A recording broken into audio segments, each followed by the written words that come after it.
Hey, this is Dominic Greer from the Breakdown Show doing today's intro, and you know what? We've got an incredible guest coming back on our show. That's Gregg Hurwitz. He published over 21 thrillers. He's an international bestseller. His books have been published in 32 languages. He was writing for DC and Marvel.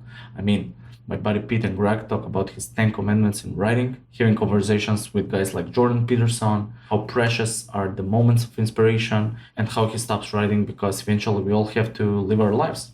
I mean, for sure. Gotta enjoy this one just as we did. We love having Greg on our show. He's so incredible. I really want to thank you all for listening and supporting the show. breakitdownshow.com. Go to the website. You can find the PayPal link there. You can donate. You can subscribe. And also you can transfer on YouTube if you want. You can watch the live streams there. Also, lately I started doing some short videos. Make sure you check them out and let me know what you think in the comments below. Also, good news. We're running back our Breaking Down Show Soundwave and our Spy t-shirts on our website. That's another way to support the show. I mean, would you also support our veteran friends? Please do. And go to savethebrave.org, donate to them, and help these guys out. Okay, let's start the show. Here comes Gregg Hurwitz. Lions Rock Productions.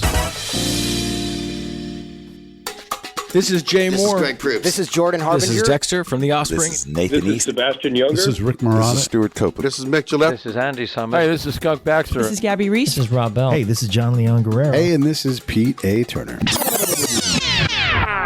This is Gregg Hurwitz, and you're watching the Break It Down Show. And now, the Break It Down Show with John Leon Guerrero and Pete A. Turner. Welcome back, Greg. Thank you for coming on the show, man. I love that we get to do this and tell these incredible stories. I dig what you do. I mean, so just for the audience, if you guys happen to not know who Gregg Hurwitz is somehow, screenwriter, graphic novel writer, and multi-time best-selling author of the Orphan X series. And then, I mean, how many words a day do you write? Well, it depends. You know, I used to have a word count, and now there's so many other things that I'm open to. If I have to go backwards, if I'm cleaning up, if I'm editing, sometimes I'll be just chewing on a particular problem. But, you know, when I'm cooking, I can do as many as 5,000 words a day, sometimes more.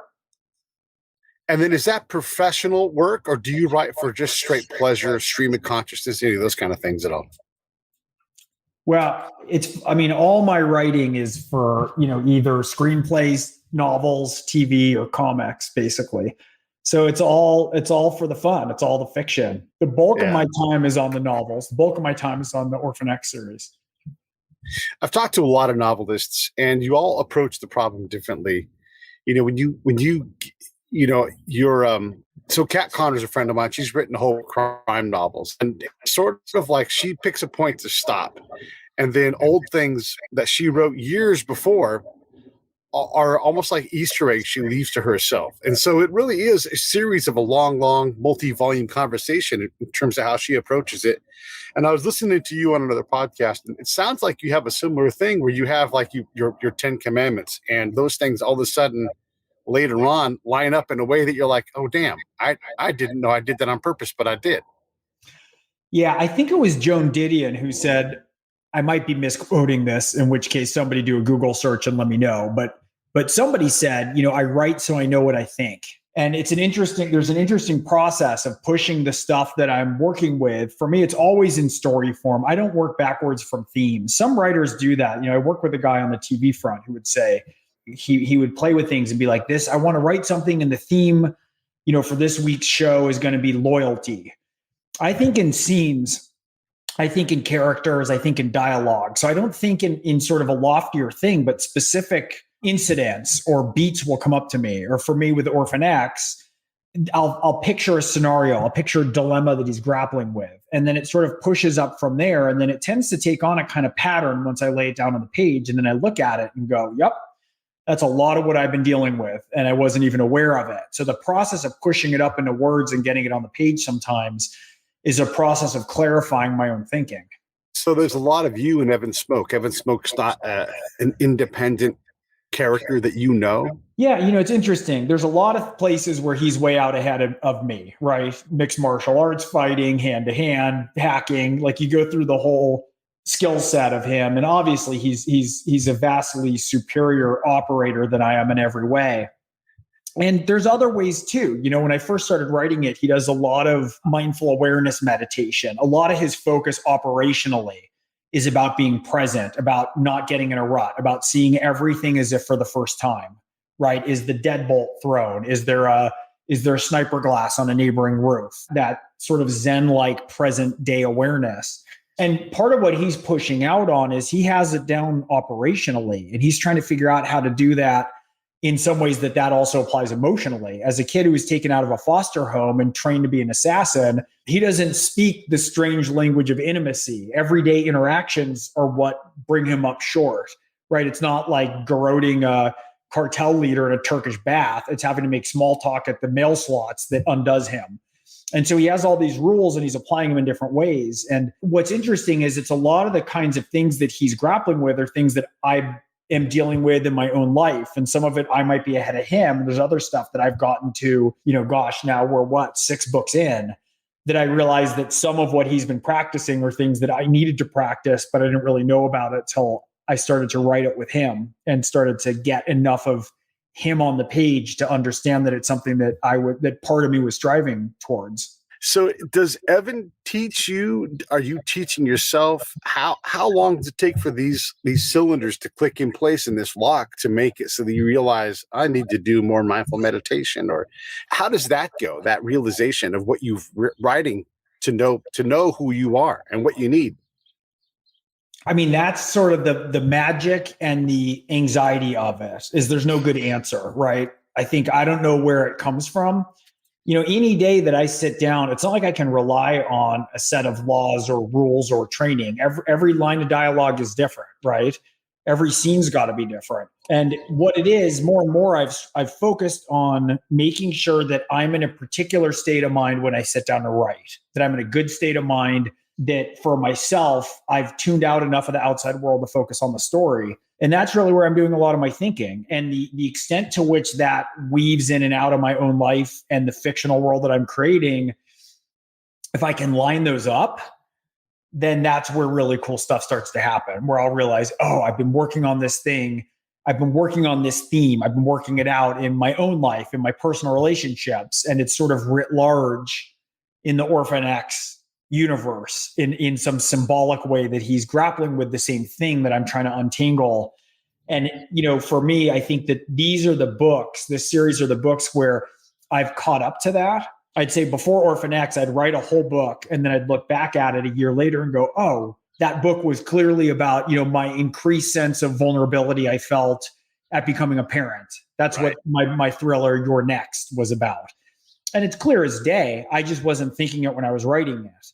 And with Orphan X, what's been kind of cool is it's such a long-term relationship between me and Evan Smoak that sometimes in real time, I will recognize that this sort of blurring between my real world and the fictional world I'm creating. Yeah, that's interesting. I want to also mention the crew review podcast. I watched a lot of that as I prepped for this because they asked a lot of great questions. So you guys should check that out. So go to their website. And most importantly, get Gregg's book on Amazon, and there it is, Prodigal Son, an Orphan X novel, and then there's the link on Amazon. Look in the show notes if you're listening, and it'll be in there. So I wanted to ask you about guys like Evan Smoak, you especially. Meet enough people that myself, we talk to enough people that we're proficient in talking in a lot of conversations. If someone wants to talk about oil refining, I can have a long conversation about that. Do you do that on purpose? Do you introduce these topics that cross over and give Evan this ability because you have this ability? I mean, look, Jordan Peterson, one of the most notable people in the world right now. But you also talk to all kinds of other people that are completely different than him. So is that part of what Evan is, or is that part of what you are and that's what you give to Evan? Look, I think one of the jobs of a writer is to be open to possibility, right? And I think that one of my defining characteristics, perhaps my most defining characteristics, is curiosity.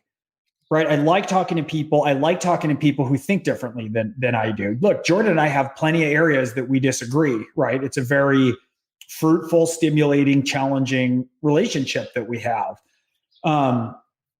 And have had for a lot of years. And that's a lot of times where all the gold is. And I think of Evan is built in a lot of ways like me, in that he will talk to and engage with anyone from any walk of life.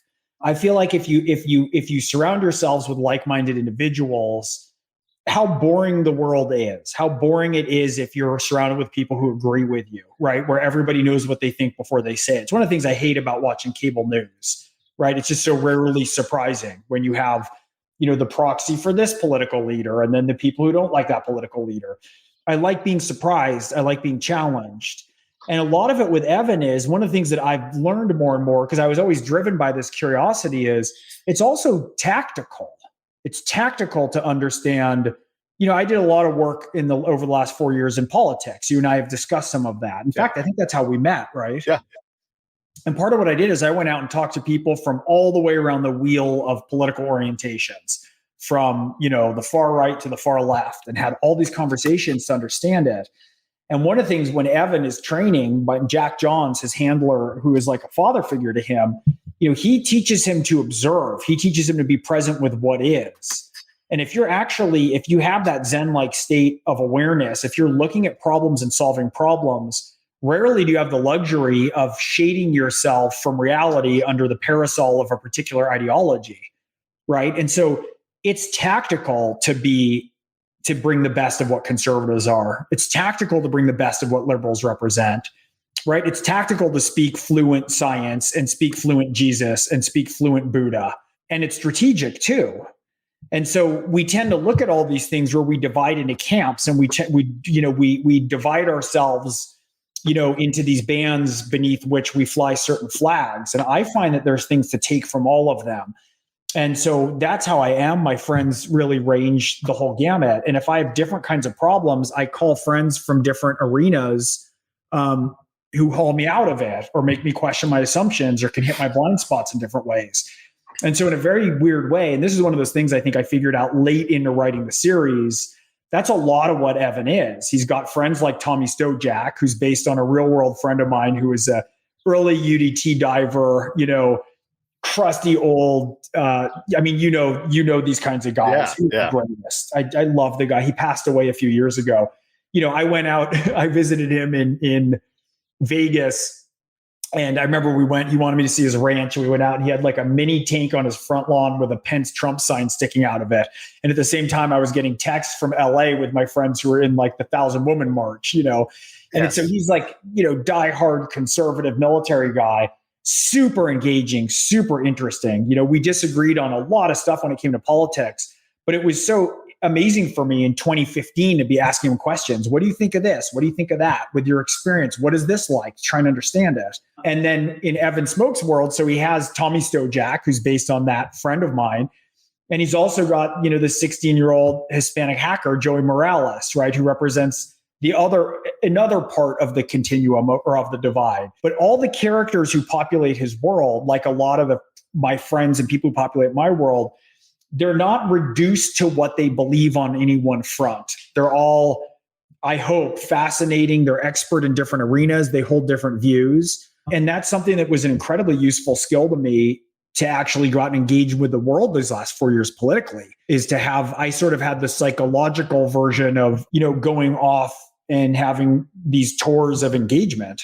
Yeah, I call that the ground truth. When you talk to people about what goes on in their day to day, the ground truth resides below tactics. So your strategy can drive tactics, but if those tactics aren't tethered to the ground, if your training doesn't drive the tactics that tether you to then it doesn't matter.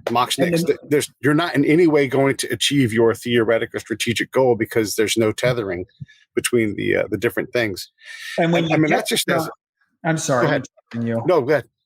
Well, it's really well stated. But if you go in to solve a particular problem, you don't have the luxury of ideology. Ideology does not apply to specific problems. And so much of what I learned, my political work in the last 4 years was to make good faith efforts to reach out to Republicans to make arguments for my political ideology is more aligned with Biden and the Democrats than it is with Donald Trump. And I went out to talk to voters who were across the aisle who were undecided, and to make good faith, respectful arguments to win them over the way we're supposed to, the way I had to be open to them making those arguments back to me.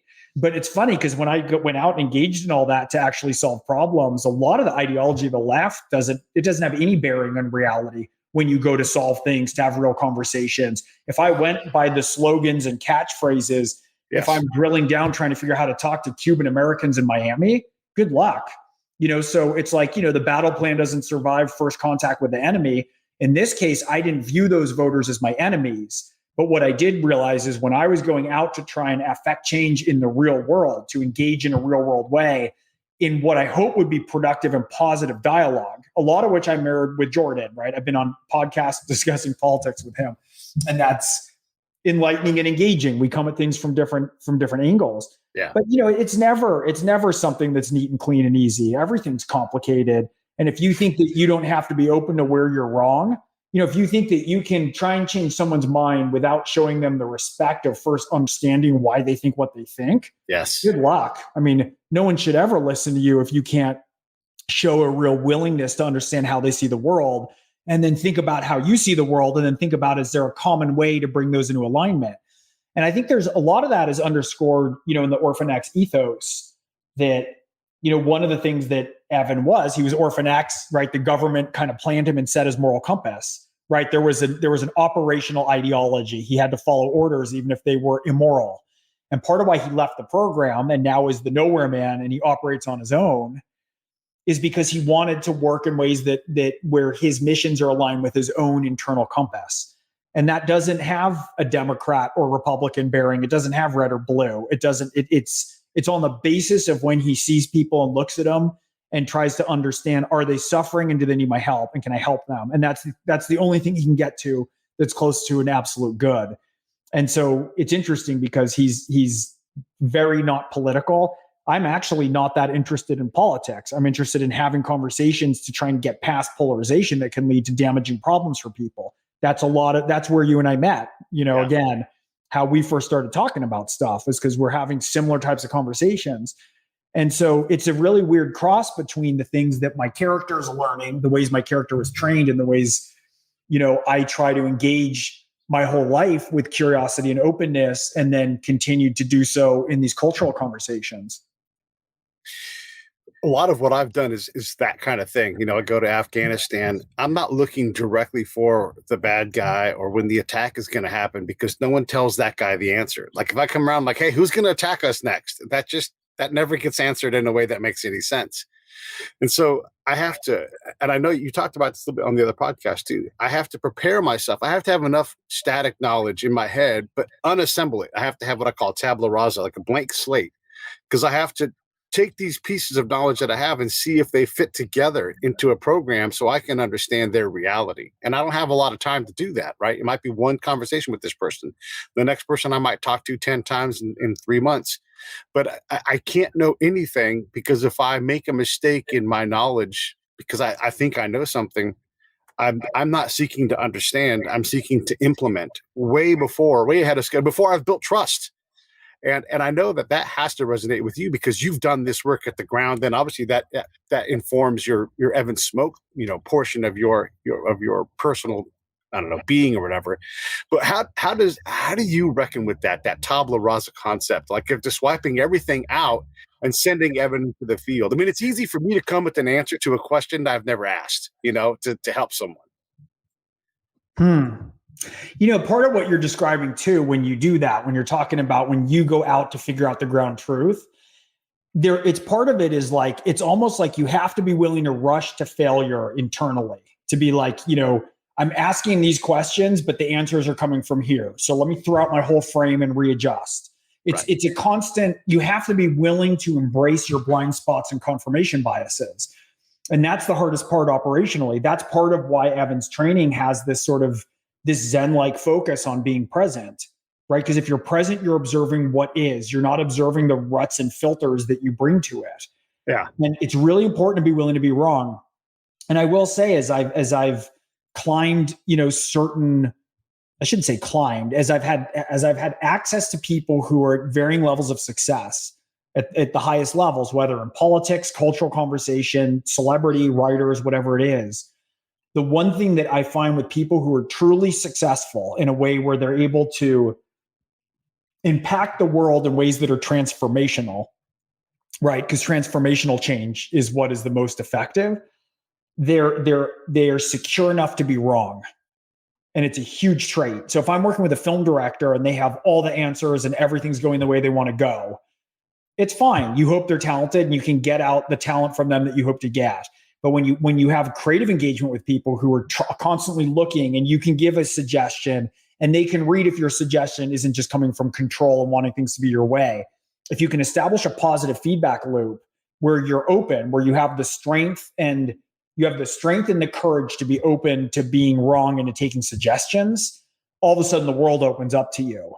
And so that's a lot of what it is when, and obviously when I write thrillers, because I love thrillers, it's that writ large, right? Evan goes into a circumstance he knows nothing about. He goes undercover and winds up breaking into a prison, right? And into the fire. He winds up walking into a gang leadership, going to a cartel compound. He goes wherever he needs to go, and his eyes are open and he's paying attention to everything that's happening.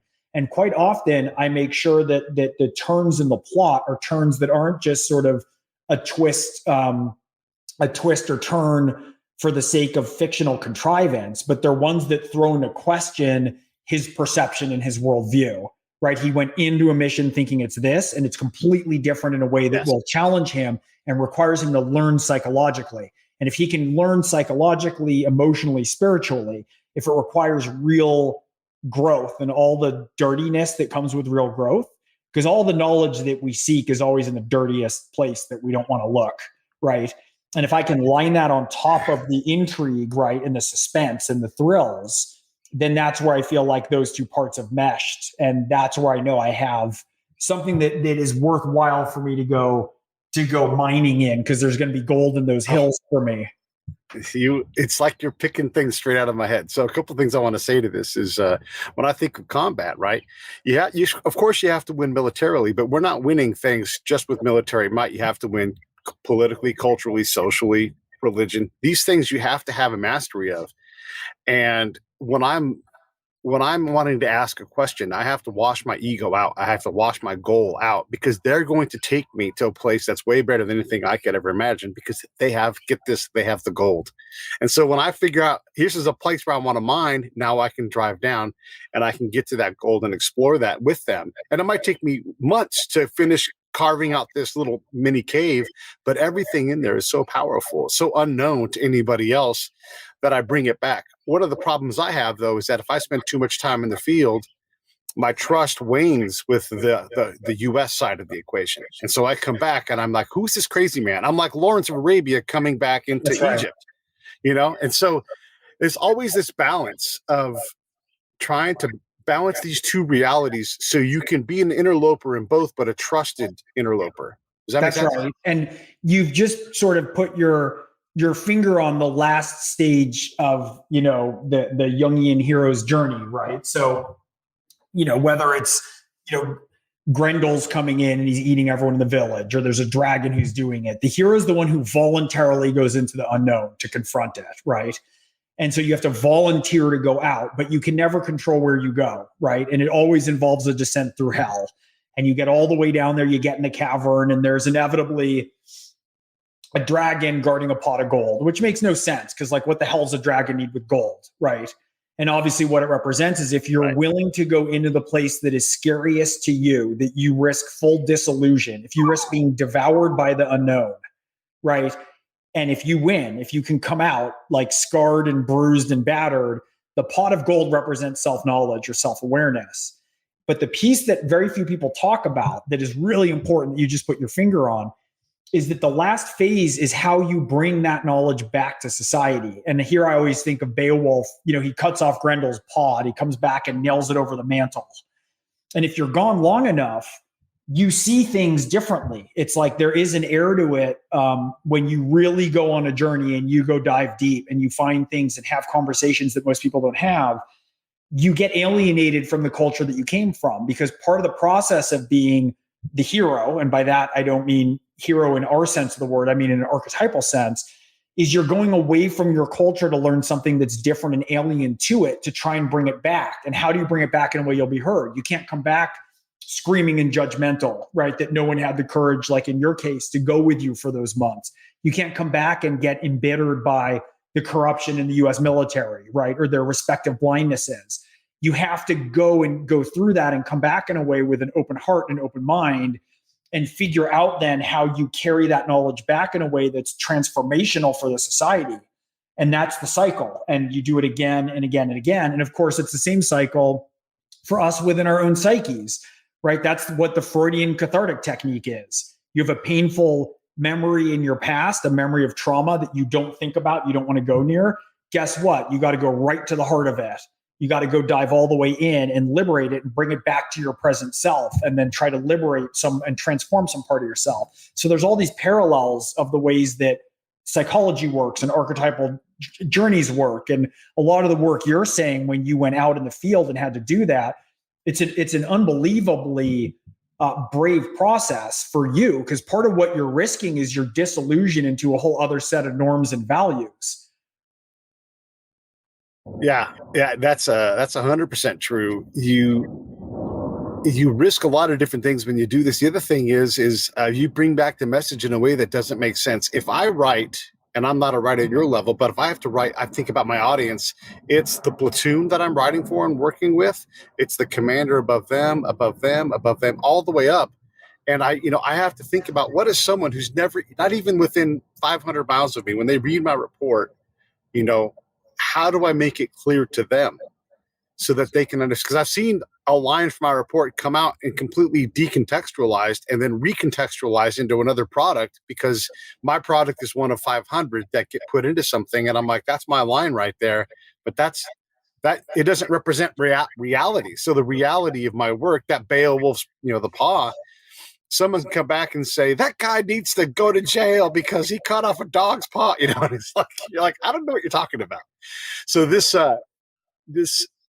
it's really challenging for the hero in this case to go do these things. And then also, if that happens in the other direction. So when I would go back, I've got this trust built. I'm back with the villagers again, and they've got to believe that I am an agent for them in a positive way. So just as much as I am this two-way communication channel, and both sides require a tremendous amount of work to balance the impact of primarily the U.S., because the U.S. has all the power, and it shoots its ray gun at everything, and it's like, solve this problem. The other thing I want to add into this before we discuss it is the dangers I have to prepare for, as you said, are not just these physical dangers. So yes, I might have a platoon with me and there's a lot of force there, but I can't rely on that force, because a lot of what protects me and allows me to create trust is charm, is the ability to extract their culture and show it back to them and see if I get it right, until they're like, yes, you get us, because that's a much more powerful weapon system than simply having a guy next to me with a saw who can kill everybody in the room if he wants. What were the skills that you like? What were some of your techniques? What were some of the rules that you operated by when you were doing that? Well, I mean, that tabula rasa concept, I don't know anything. And, I've read all these books, and I would even tell my interpreter, I would say, I'm going to ask questions sometimes that I know the answer to, but I want their answer. And then we would be so in the moment that I would ask the obvious question, like, tell me about, can you guys drink during Ramadan? It's a time of celebration. And that's an obvious false premise. And my interpreter would look at me and say, that isn't true. And I'm like, yes, ask him, ask that guy. And so I'd have all these things where I would try to tease out as much of their culture. And once I get them talking about what it is they're passionate about, now I have this loose control over a conversation, and I get them like a galloping horse. They're galloping and I don't have reins, and I let go of the reins, and I'm just nudging with my knees almost that horse to get it to gently go towards where I want it to go, because it's going to go where it is driven to. And I want to know where that is, because that lack of control allows that person to guide the conversation in a way that I'm comfortable with, because I know they're going to someplace they need to go to. And if we end up in a field and it's like, oh, I'm done running this way, and then it runs a different direction, that's fine. I can always gain control back. Does that make sense? Yeah. All right, let me ask you an actual question.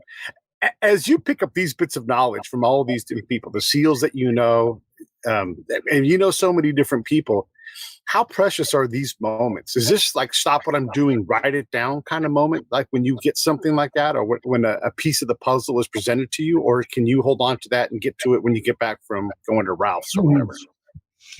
It's funny. I've been thinking about that a lot. I always have a notebook with me. At times, but one of the things that I've realized is some of the bigger shifts, the time that's the most useful, if I'm with, let's say I'm with a cop, I don't want to know the stuff that I can research online or I can find from books or that the PIO, the public information officer, is going to tell me, right? I don't want the pre-digested stuff. The most useful time as writers, one of the things I always try and do is I'm trying to pull on the face mask of my characters and see the world through their eye holes, right? I want to see how they see things and think. And that comes from hanging out. It comes from drinking together. It comes from seeing what they pay attention to. It's what they observe, being curious, being open. It's not like I go in and lay out a roadmap and go, here's what I've learned about SEALs, right? You always sit with your back to the wall. And there's all the annoying, right, tropes and nonsense. But what's really interesting for me is, what are the things that motivate you, right? What piques your curiosity? What are the knots that you're fussing with, right? That you're trying to, that you're pulling at? What are the, and especially with some of these relationships that are long-term relationships, for me, I mean, this is some of my closest friends now are in, wildly divergent fields, and we can have real conversations about what they're grappling with, what haunts them, right? Where the source of their value is, how they let go of things, right? How their value structure has changed. I tend to be really drawn to people who have a drive for excellence and daring. Those are things that are interesting for me, whether it's entrepreneurially, whether it's business, whether it's athletes, whether it's, somebody who works in construction and they're the best person at a particular job. That drive for excellence, right? That drive for meticulousness. It's very interesting to me for what constitutes people's codes to be successful in something. Because one of the things you learn is that people who are interested in burrowing towards excellence in a particular arena, no matter what it is, there's a lot that's shared. There's a lot that's required. There's a value set, right? There's a commitment to discipline, right? There's a commitment to practice. There's a commitment in some ways to innovation and creativity. And so you can, if you really pay attention to people, it's one of the things I tell a lot of young writers when they're starting out is it's like, don't show up and ask doctors. I had a book that took place in an emergency room. I tried to start all the conversations at a higher level. Anything I could find out and read and research, I would do. I'm there to watch them, how they interact with the world, how they talk to patients. What are turns of phrases that are indicative? What are these moments that I can capture or write about? That it's just a glimpse, but it tells you something that goes all the way down about a character. And it's what I'm looking for if I'm on a train, if I'm driving. I'm always looking to see those things that really tell you something about people. And people like to talk about themselves if they sense that you're genuinely interested, if you're genuinely curious about how they approach something. If I'm there to be like, well, my character does this, tell me what the law is that allows them to do whatever. It's like, then they're a legal textbook. But if you're interested in how somebody thinks and how they process, because you want to write something that's true, even if it's fictional, even if I make everything up, but it's true, then they're willing to share. And then they're willing to, people like to think about the ways that they have achieved some aspect of personal expertise or excellence. Man, again, this is so interesting. When in my line of work before, when you go out, sometimes it's not your meeting. You're just there in case someone else needs to talk, or it's my day, your day kind of thing. And over time, you learn, at least I think you learn as a collector, to, when it's not your day, to wonder not like why the person didn't ask the question you would have asked, but how are they where are they going? How are they doing it? Like you're watching their kung fu and everything. But like the amateur, the pro level, but not elite pro level, they're always second guessing what's happening. And there's a process in that. I think all of us operators who operate at this high level, we can all see it. We just let the other person do it because they're good because they've already done it 1,000 times, And so there's a faith in that preparedness. I mean, like for me to get prepared to go out, I'm walking around the camp, talking out loud to myself, practicing lines of questions that I might ask. I'm trying to get to where the danger is, but I know that the first question I ask is not where are the bombs. It's something like, hey, how are you? What keeps you up at night? It's always a big mile marker question, and how they answer that question guides my conversation. So if you watch me, you should think Pete's just having a conversation. He's not even working. And if you think that I'm working, then I'm being too controlling. I'm too in control of that conversation. It should look like I'm having a great time, having a great conversation, because people want to talk to people like that. Does that track? Mm-hmm. Yeah. And that's where people have room. If you listen well, people tell you almost anything about themselves. Yeah.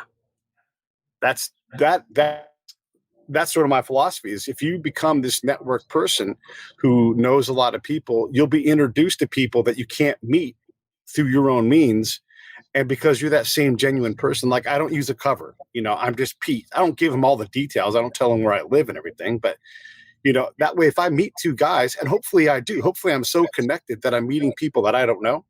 And they're like, oh, this is Pete. You can trust him. He's a good dude. Because I've never lied to any of these people. Mm-hmm. When Evan is out doing things, how does he know he's going to get back? I know that I'm going to use my force of personality. I know that I'm going to wrap myself up in the protection of that shake. If that shake says I'm safe, then I don't question it for 1 second. Because if they got me anyhow. But I trust that person because I've used culture to get there. Does he have a sense and awareness of that, of how to protect himself with that culture? Well, he was the ultimate cutout man, right? I mean, that's why they went into foster homes to pull kids out in the orphan programs, because no one would miss them if they're gone. They're disposable weapons, right? They're fully expendable. That's right. And if they get caught, they could get tortured to pieces in a third world cell and no one's going to miss them or come asking, and they don't know anything. They don't have any information to give up. So he was trained to be fiercely independent. And one of the things that defines him in a lot of ways is he's not the biggest guy like Jack Reacher. He's not the suavest guy like James Bond. He's number 2 or 3 in all the categories. And in some ways I based him on Ulysses, right? Who is, he's the man of many wiles. He has to bring the totality of who he is in order to win the day, in order to achieve a mission. And sometimes that might require, he's not as good a shooter as Tommy Stojak. He's not as good a hacker as Joey Morales. He's not as good as forger as Melinda Trong, right? He's got all these subject matter experts who are better than him at individual things. But if he can achieve that state of focus, of paying attention, of noticing what is going on, it's part of why he's the nowhere man, right? It's a Zen-like state of non-existence almost. And if he can mirror it and occupy that space, the only person he can count on in the end is himself. Yeah, I love it. How does he reckon with his nowhere man status? I mean, when you listen to Desperado, how does he not go, damn, I got to get home soon and develop some roots and, develop some kind of other life? I mean, I know he's a fictional character, but does he ever consider this kind of stuff? Like, how do you got a sweet pad with all kinds of incredible things, but you're never there. And then I know that when I would come home from combat, it would take me weeks to mentally arrive. Weeks, Re-entry is brutal. Yeah, from it combat. is. It's super hard. Yeah. Well, and Evan, when he's operating, it's sort of like all of his training. It's the best and worst thing that ever happened to him, right? It's how a lot of people describe combat. It's the worst time, the most traumatic, dangerous, scary time in their life. But at the same time, they know that the guys who they're with, right, have their back. And there's this sort of sense of almost evolutionary purpose that you feel and camaraderie that's in your cells, that your life is sharpened to this point of unbelievable meaning, and it's all just a mess. And that's in some ways how his whole life was. It's part of why I made Jack Johns, his handler who takes him out and trains him. I wanted Jack to actually really love him. And Jack tells him, the hard part's not making you a killer. The hard part is keeping you human. because I wanted all of the training and what he's trained to do. These are awesome in the real sense of the word things. They're awesome, awful things that he has to go out and do. But Jack also put him in the world and aligned him towards meaning in a way he wouldn't have had otherwise. And so I think of Evan a lot. He was raised without speaking the strange language of intimacy. He doesn't understand small talk. And so he lives among people. I wanted to take an archetypal character, right? Like a Clint Eastwood-like character, but he lives in the world where you and I live. He has to go through that process of re-entry that you talk about. He lives among ordinary people. He's got a penthouse in a residential tower in Los Angeles. He's surrounded by normal people. He's getting pulled into HOA meetings, dealing with all sorts of annoyances around him. That's a lot of the humor and the fun. But a lot of what I wanted to write about is that quest to maintain his humanity, to try and burrow his way to that. And I picture him as a guy who's got his face up to the glass. It's like the aquarium glass. And he's looking in at these people leading these ordinary lives that he himself can never have. But if they're sufficiently threatened, and that's when they call him, right? They call 1-855-to-nowhere. And your listeners can call that number and you'll see what happens. And that's his emergency encrypted line.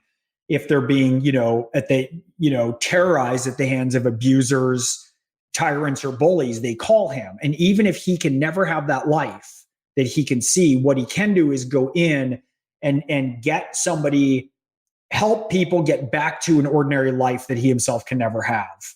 And that in some ways is his blessing and his curse. He can do it for other people, but he can never have that, not by dint of who he is. So 1-855-to-nowhere, but the two is to nowhere. Let me two. correct that. That's to nowhere. Got it. I recognize there's too many numbers in there. To nowhere. Okay.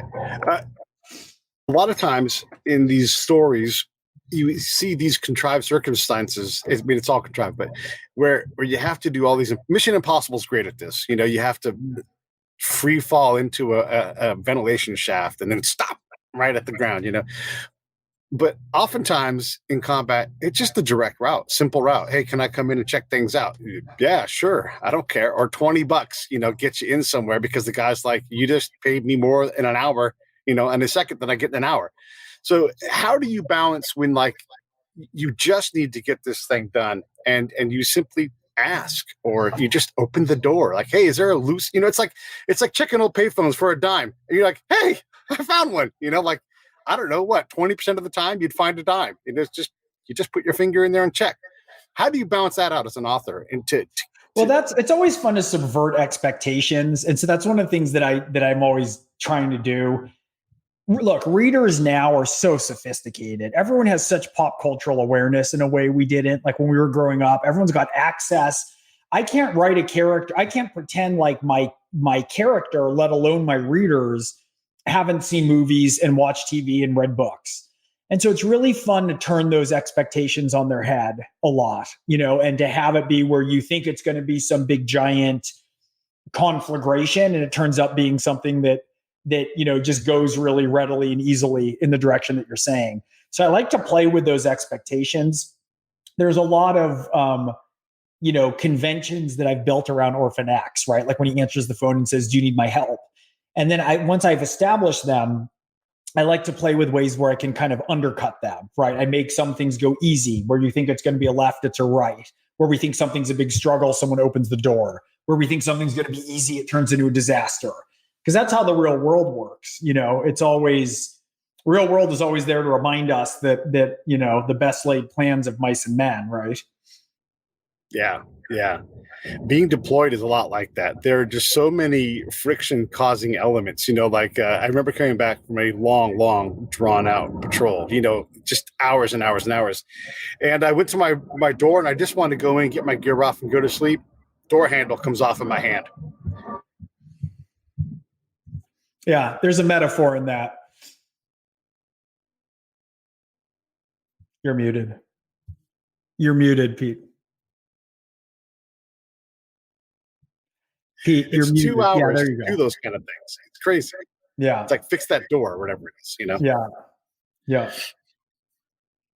how close is the next book? I mean, you're always writing something. I know you got a couple of other like movie projects, and we can talk about those if you want.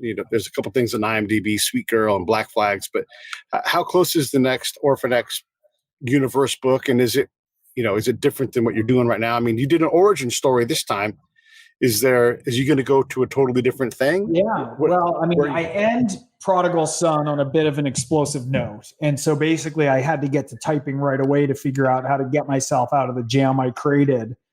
So I'm deep into the next one. I'm really excited. It's a whole other set of themes. It's a whole other set of circumstances, which I've been dying to dive into. And so I'm having a lot of fun with it.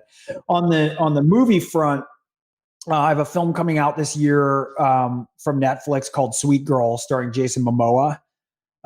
That should be a blast. I sold another script with my a screenwriting buddy who I write with, called Philip Eisner, and we just sold a script called Sabine, and we just got our director attached. He's a Spanish director, Jesus Colomar, who did Money Heist on Netflix. It's a great Spanish kind of crime heist series.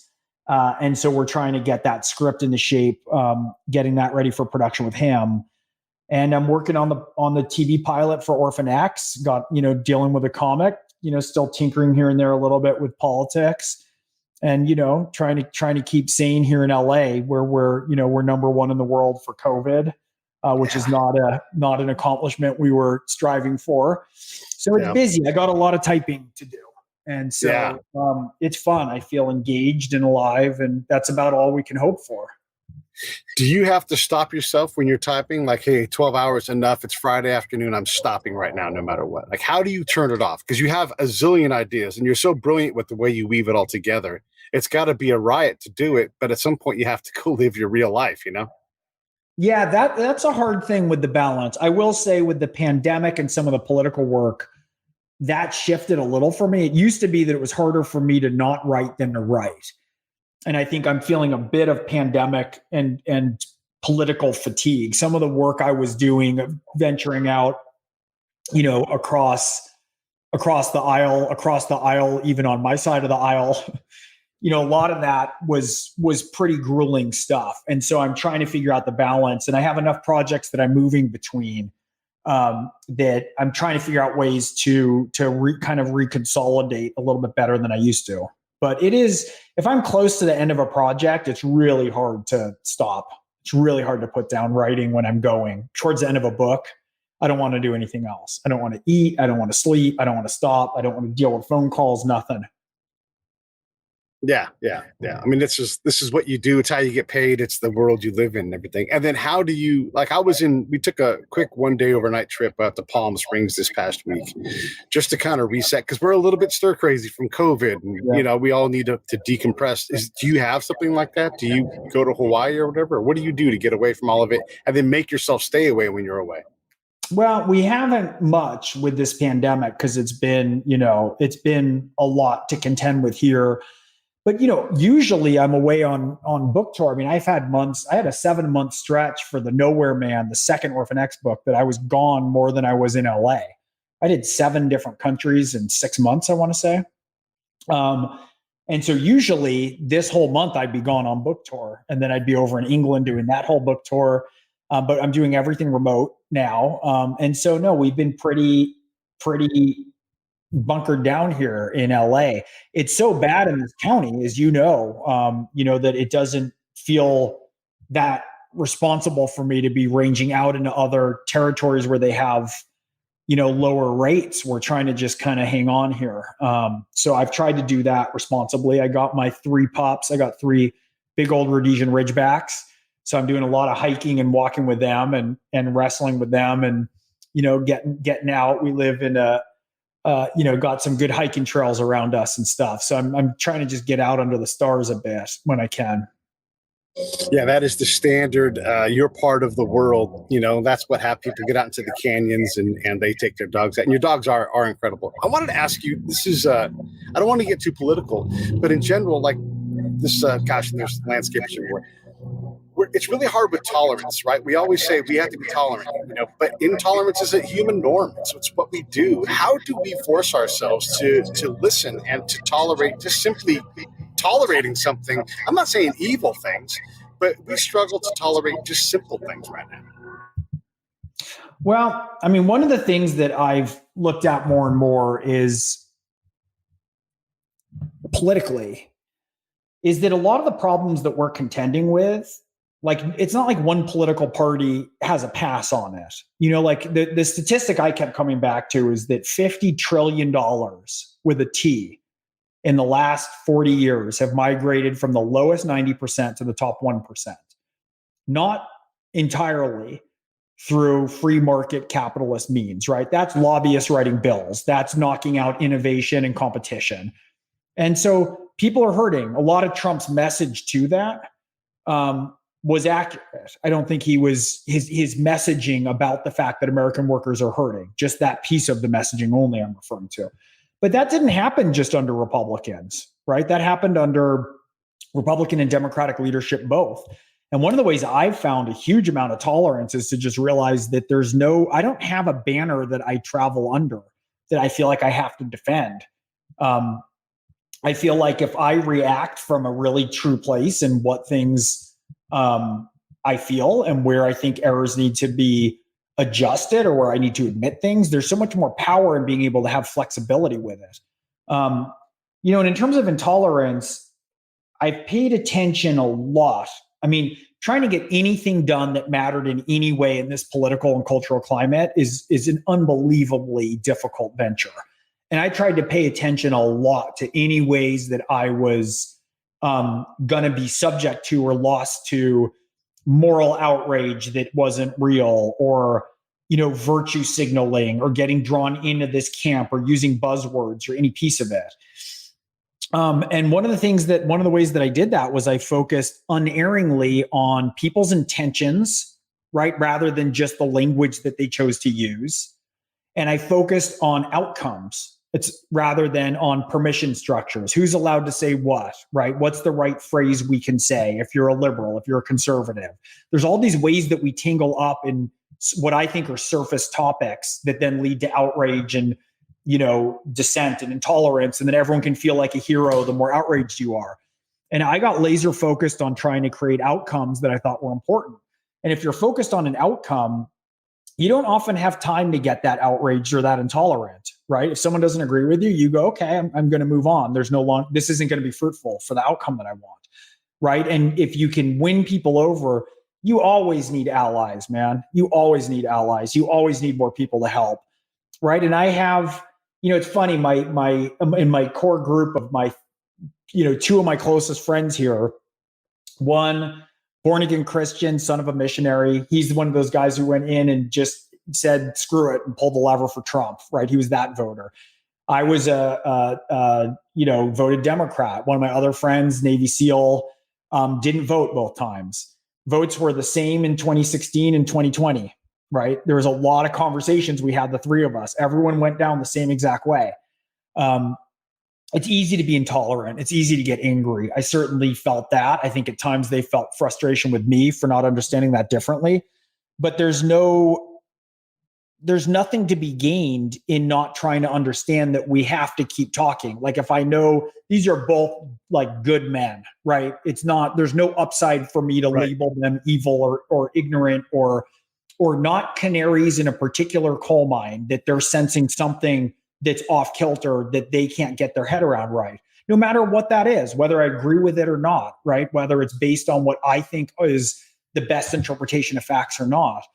And so, you can I go in with a couple of suppositions. I can always be wrong, right? I always have blind spots. And other people are seeing things that I can't, and I have to understand them, even if I disagree with them. And basically the ultimate disagreement, even if, let's say, it's the ultimate disagreement and it's people, let's say, who represent for me the most dangerous aspects of the political spectrum, right? We're talking to people way far extremists who represent things that none of us who are in the same broad swath of the middle agree with. You still want to listen to them and talk to them and understand them, because you got to know your enemy, if in fact they're going to be our enemies.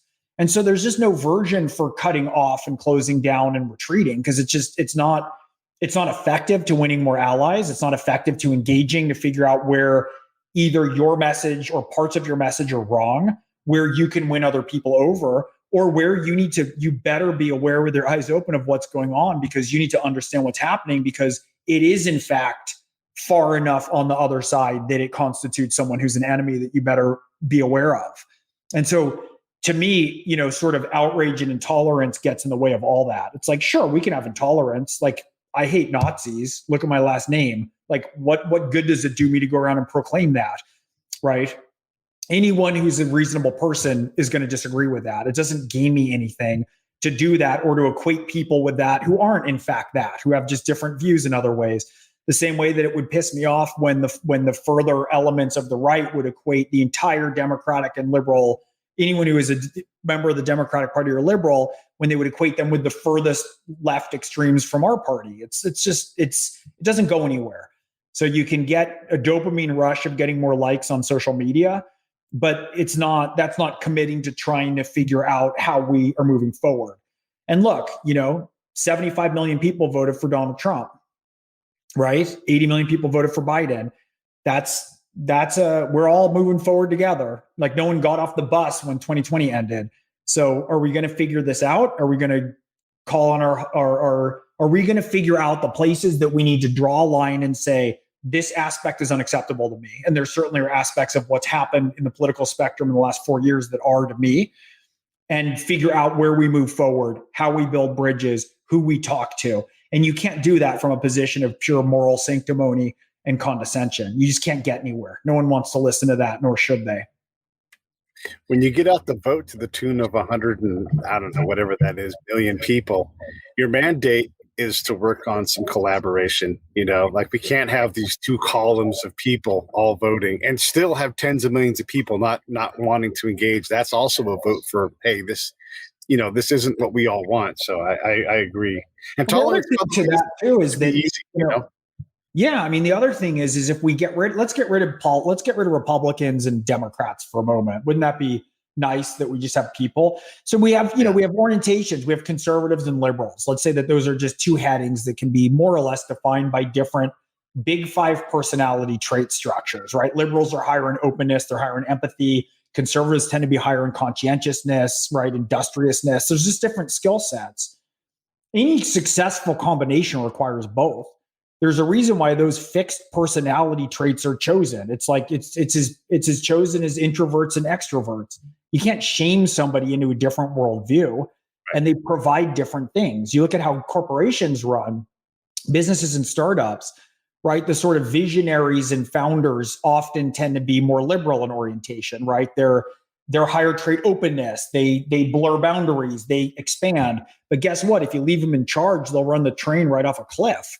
Right? You need conservatives who know how to run things, who understand like different modes of discipline. Like there's so much more strength and understanding, and constantly trying to expand one's own sense of both of those spheres of ways of approaching the world. If we look at them, not even politically, but just culturally and psychologically and adaptively, they're different. They're complementary traits and skills. And if we can figure out how to find the best in those, is really where we move forward the most strategically. And so, everything that I did was really, that was sort of the uber goal for me with all of it. I felt like there were certainly clear initiatives I wanted to accomplish politically based on my own views, but that was my guiding light. I love it. I love that you can have that conversation. And yeah, when you go out and you talk amongst people, you don't talk to Democrats and Republicans. You talk to people. You talk to single moms that are a whisper away from calamity, and I love the question. I would ask this all the time in Afghanistan. What keeps you up at night? Because there's something for most people, and it's not going to be what you think it is. It's going to be real world shit that is likely. I talk about a lot of people have these problems that are just a problem of like not poverty necessarily, but just their money problems. Like for a long time, I couldn't get my truck registered because I couldn't put $1,200 together in one day to be able to walk down and handle all that problem. It's a stupid, simple problem. And I'm going further down this path of criminality. Not that I was becoming a criminal personally, but Soon you lose your license. Soon they suspend your registration. And so anytime you park your car, it can get, Yeah. And then you get in one accident with that vehicle and your life's over. $1,200. Nothing to most people. It's like, shit, help that guy out. Boom, $1,200. There you go. But there's millions of people in that situation where one more thing can be the thing. And the thing I want to kind of close with you here is I would love to see a modern interpretation of the movie Falling Down, where someone is just like, I've had it. Stop calling me a Nazi. Stop calling me a baby killer. Stop calling whatever it is, right? And just and leave alone, because we're gonna break people if we continue to do this intolerant, canceling, flake, blaming people for being too soft. We can't continue to put people in a box, assign them an affliction, and then kick them when they're in the box. It's just not gonna work. Everybody can buy Gregg's book, Orphan X. It's the latest one, The Prodigal Son. It's about it's Evan's, it's his origin story. And look at what Gregg brings to the table. All these different disciplines, all these different relationships, all this self-reflection goes into these books. He's incredible. He's written Batman stories. He's written movies. He's written comic books like crazy. You guys got to support this guy. His stuff is fantastic. You can go to Amazon, that link there. If you're listening on the podcast side, you'll be able to get all the links there as well too. So anything in closing at all, Gregg? No, I appreciate you having me on. It's always good to talk and hit some of this stuff from a different angle. Prodigal Son, it's funny, I was thinking about what you said, and Prodigal Son starts with a guy who has, the person who Evan is helping, he's got a bunch of tickets that went unpaid. And that starts the slippery slope for him winding up in a place that's increasingly more difficult, right? Because then it's fines on top of that. And he just can't get his feet back under him when he's down. And there's a lot of people who feel that way. I'd say that's the biggest thing that I learned. I traveled a ton. I had a ton of conversations in red and blue states. And there's a lot of people out there, who just are having a hard time figuring out how to not get help and charity and handouts. They're trying to figure out how to have the society and our the beautiful capitalist engine, right, set up in a way that will give them the freedom to be able to get their lives back. And so that played a big role in this for me in Prodigal Son. And it's so funny that's the example you gave, because that's how it starts with this guy. He's got some tickets that go unpaid, and it just opens up the doors of hell for him in a whole other kind of way. Well, I appreciate that. You guys definitely go check out the book. It's going to be awesome. I'm going to buy a version of it on Kindle, or actually on Audible. Actually, go for a walk or two and have that thing knocked out.